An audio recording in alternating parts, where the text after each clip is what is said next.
Buenos días, chicos. A ver, en los dos anteriores vídeos hemos visto la tabla periódica y las propiedades periódicas. Ahora vamos a empezar a hablar de el enlace químico.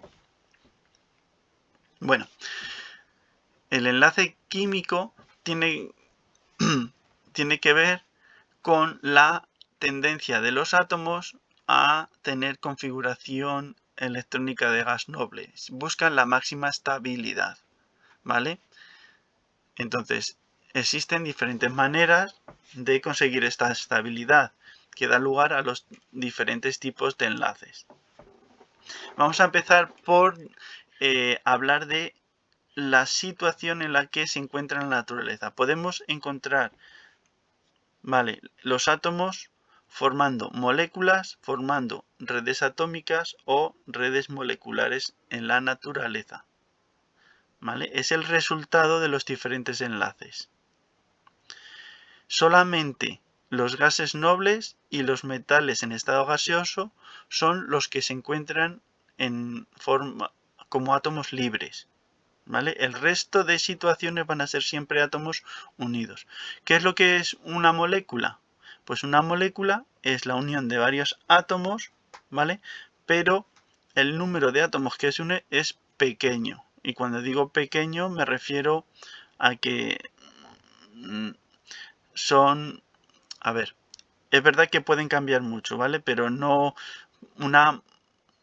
por ejemplo, la insulina, o hay moléculas, que tenemos nosotros que pueden llegar a tener a lo mejor miles de átomos.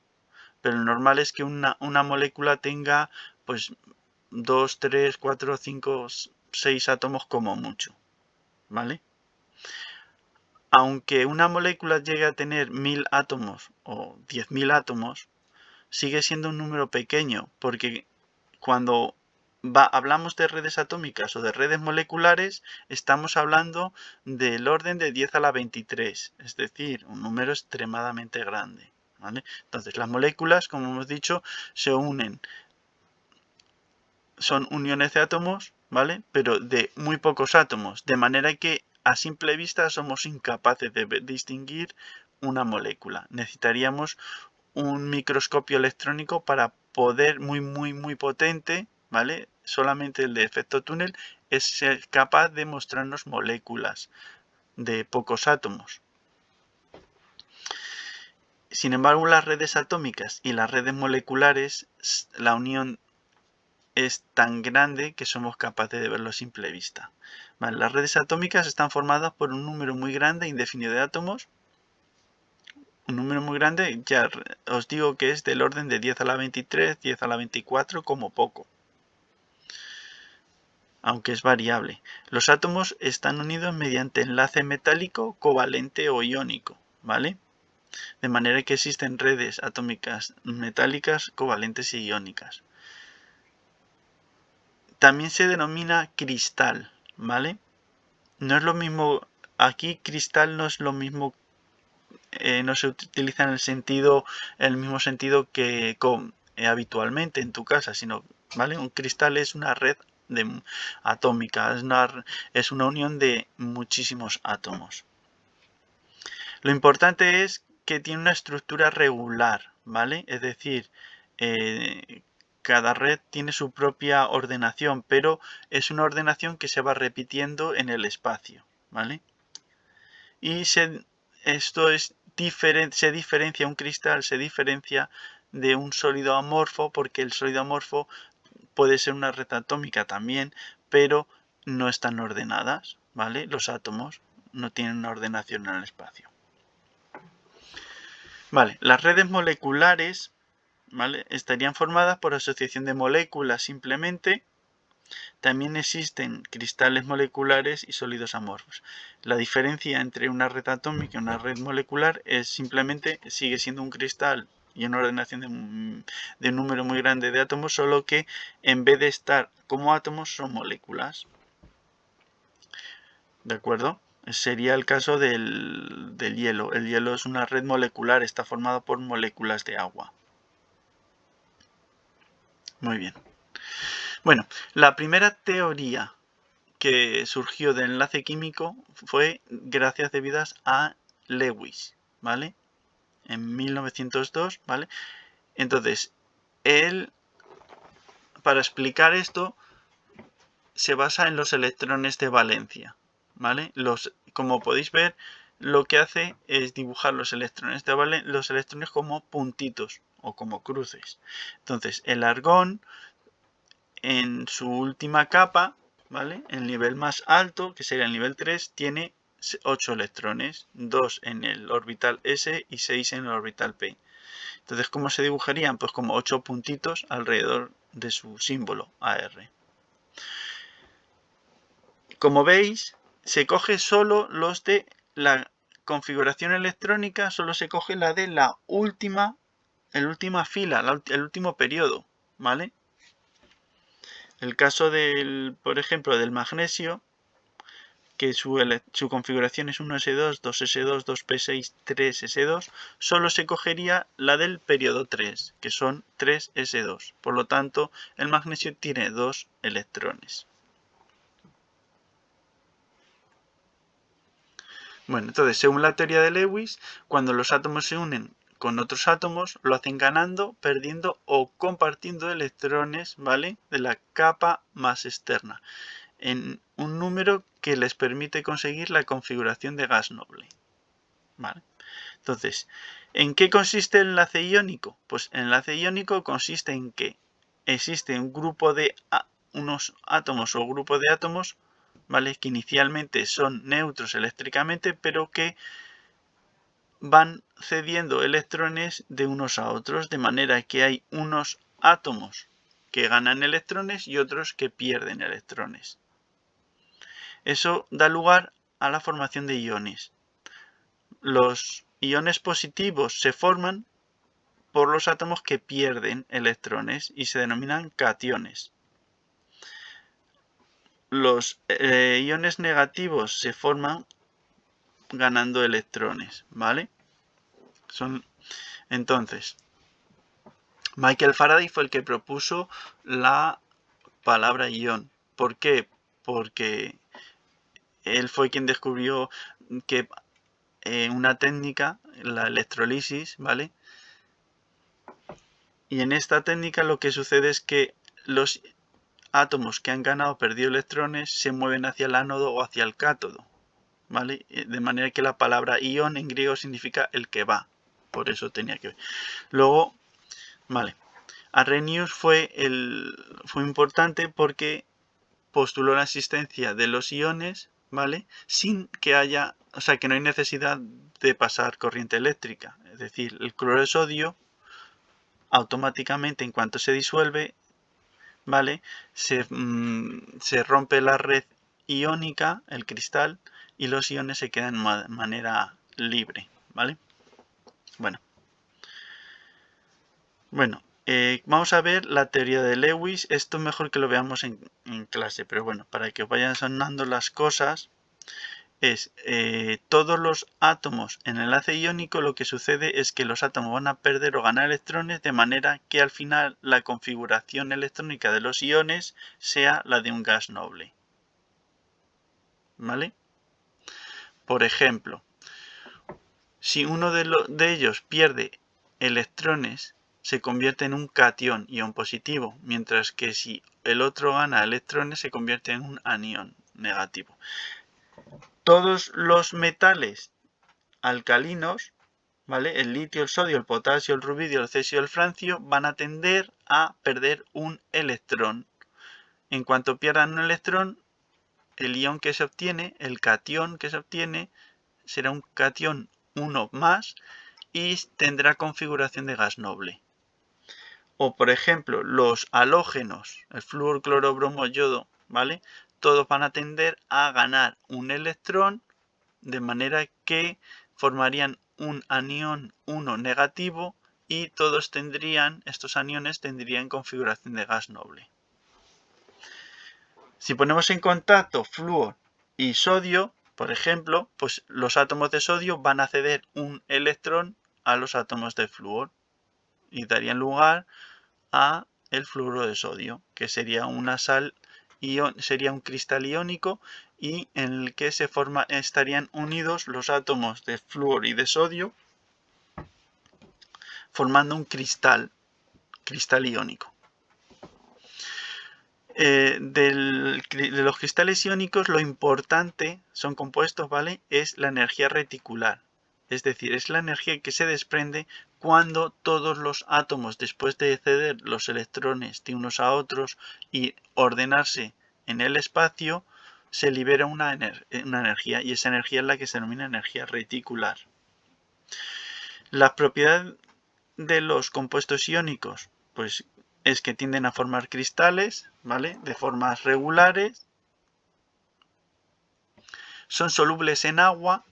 Son solubles en agua porque están formadas en realidad por iones, es decir, por partículas con carga eléctrica. El agua disuelve todas las partículas que tienen carga eléctrica, ¿vale? Son disolventes polares. Y son insolubles en disolventes poco polares, ¿vale? Existen otro tipo de disolventes tipo aceites o tipo gasolina en los que no se disolverían las sales iónicas. A temperatura ambiente son sólidos porque el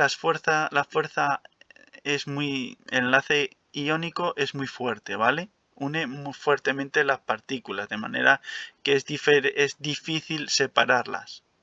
Para que una sustancia pase de sólido a otro estado, líquido o gas, es necesario separar las partículas, y como están muy fuertemente unidas, pues por eso a temperatura ambiente son sólidos. Y de hecho tienen temperaturas de fusión muy altas, ¿vale? En disolución, o sea, en estado sólido no conducen la electricidad, porque la electricidad, para conducir la electricidad tienen que existir electrones que se puedan mover, y en el enlace iónico los electrones están muy unidos, están muy sujetos, por lo tanto no conducen. Pero en disolución sí que conducen la electricidad. ¿Por qué? Porque en realidad son partículas cargadas y se pueden mover los iones, ¿vale? Son duros. Esto significa, el concepto de dureza tiene que ver con el hecho de que pueda rayar el sólido. Como el enlace iónico es un enlace muy fuerte, rayar supone romper enlaces iónicos y por eso son muy duros. Sin embargo, son frágiles, ¿vale? ¿Por qué? ¿Cómo puede ir esto junto? Pues lo de frágil significa que cuando le das un golpe, ¿vale? Se rompen con facilidad. Es como un cristal. Un cristal es difícil. El cristal de la ventana es muy duro porque es difícil rayarlo con la uña. Sin embargo, le das un puñetazo y se rompe, ¿vale? Bueno, enlace covalente. Enlace covalente, bueno, lo último que tengo que decir de los enlaces iónicos es que en realidad siempre se une un metal con un no metal. El metal es el elemento que va a ceder siempre los electrones y formará cationes, y el no metal es el que va a aceptar siempre los electrones y va a formar los aniones, ¿vale? El enlace covalente, sin embargo, va a estar formado por la unión de dos no metales, ¿vale? Por lo tanto, como los dos van a tener mucha tendencia a quedarse los electrones, la solución es compartir. Entonces, van a compartir electrones.